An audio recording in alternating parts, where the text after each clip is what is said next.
Hi guys, my name is Maddie Kenny, and I am here to talk to y'all about the Well of Hope Food Bank, which is near and dear to my heart. I do volunteer there every couple weeks. Just kind of depends, but I was grateful that I can use my education to kind of just expand their nonprofit and all the work that they're doing for the kingdom and also just for the community around us. So, Well of Hope Food Bank is part of New Water Church in Claremont, Florida. They've been in operation since around 2017, and they reach about 4 different counties in the Claremont, Florida area, which is right kind of where I live. So that's super awesome that it's direct impact with my community and the places that I serve. So basically, they focus on food insecurity as a food bank, and basically just assisting with different food needs as well, but they do a little bit more, but I'll touch on that in a second. They also empower families, so they do see a lot of families with their services, and normally it's like a family with a lot of children kind of situation. It was founded by Pastor Wells and his family. Pastor Wells is the head pastor of New Water Church, and they have a mission to help improve the people in the community's lives. They operate both a food bank and a thrift store. So the thrift store, a lot of those donations go to help the food bank and help fund that as well. Well of Hope also offers job training, employment opportunities, and educational programs, and that goes into empowering families, right? Getting them back on their feet, not just with physical needs, but also with jobs and getting them to be on their feet independently where they don't need to use the food bank services anymore. In 2022, they did serve around 36,000 different people, and that includes 12,000 children and 11,000 families as a whole. So that's a pretty awesome number, and I know it took them a while to get there, so that's been really awesome to watch them grow. They partner with South Lake Food Providers and Orlando Second Harvest to receive a lot of their food donations, so that's kind of their main source right now. I know they're looking to expand in some different categories, but that's where they're pulling from right about now. They currently reach 4 counties, like I said, and they really get a lot of their volunteers from New Water Church, which is their home church where it's kind of operating out of. So I know they are definitely wanting to expand that as well. They desire to be, that's kind of where they're at right now, but they desire to have steady funding and expand to reach more counties than they are. They want younger volunteers. They have a lot of elder volunteers from the church and different more adult leaders, but you know, high schoolers and middle schoolers would also be nice, and I'm a younger face to see there as well. And they want to host more community events to become more well known in the community and maybe get more help and some more funding. They also want to have some more clear communication on how they want funding and how they want volunteers and just who they are as a nonprofit together. So I chose to target ages 35 through 44 adults. Typically maybe in a leadership role, preferably like organizations, clubs, schools, but also just families, parents that have younger children that would see an impact there. So demographic wise, 35 to 44 years old, maybe an average income around, these people have an average income around $70,000, and majority of people are in stable full-time careers and kind of where they would like to be in life. Many have children at home, which would create some more empathy for families that face food insecurity, knowing that they have children as well. Psychographics, they are community driven, feel a sense of social responsibility. They like seeing their positive impact on other people, and they care about preparing future generations. They are also digitally engaged on Facebook, Instagram. They like convenience and like community improvement.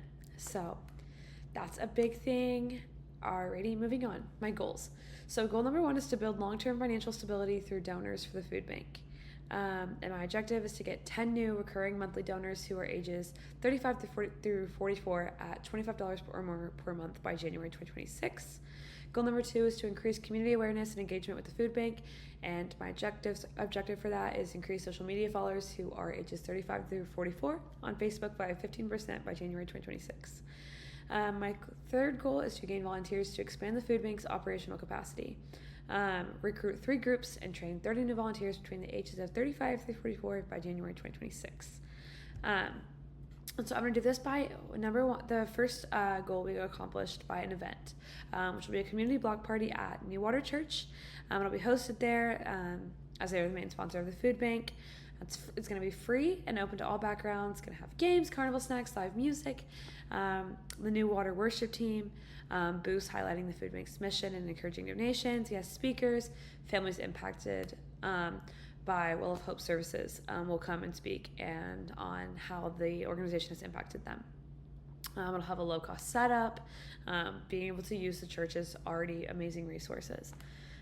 Next, the poster board with the stand that will it'll be 16 by 20 inch poster board with a QR code linking directly to the Well of Hope Facebook page, and it will have the brief mission statement of New Water Hope, which is transforming lives to be better than they were before. And the Facebook handle will also be on the poster in case people don't know how to work a QR code, but it has convenience and it also attracts them because they are frequent Facebook users. Then we'll have a 2-minute video campaign showcasing the food bank's real impact and the more authentic connections that they have in the community. So basically the operation in action, to get people a little taste of what they are supporting and to visually see it. And we'll post it on Facebook, share it in churches, basically anywhere they just need a video summarizing their work. And then here is the chart. Let me move me out of the way. Basically just kind of summarizing, I have the schedule from October of week 1 all the way to December. And so basically all the stuff they need to do for that. And the budget it'll cost there. Pretty low budget. I tried to overshoot rather than undershoot, but there is that as well. And then they can have post-event surveys for the event to see how many people they reached. Digital probably would be preferred to track donor signups and volunteer registrations are as well.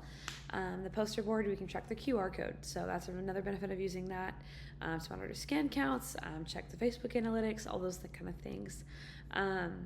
And then the short video, we can view the shares, watch times, all that when we post that on Facebook.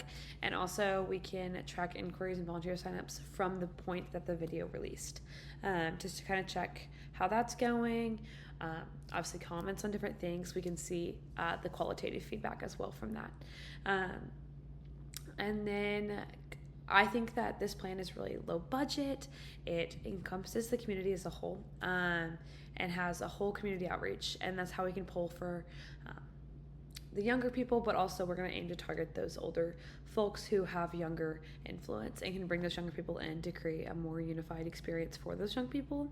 We want to build long-term relationships, long-term donors, long-term volunteers, to make our operation run a little smoother. And each tactic does have measurable outcomes, and that is how you can really show effectiveness. And so I would love to see this work out for Well of Hope Food Bank, a place near and dear to my heart, but also a place doing a lot for the kingdom. So thank you guys for listening. I really appreciate it.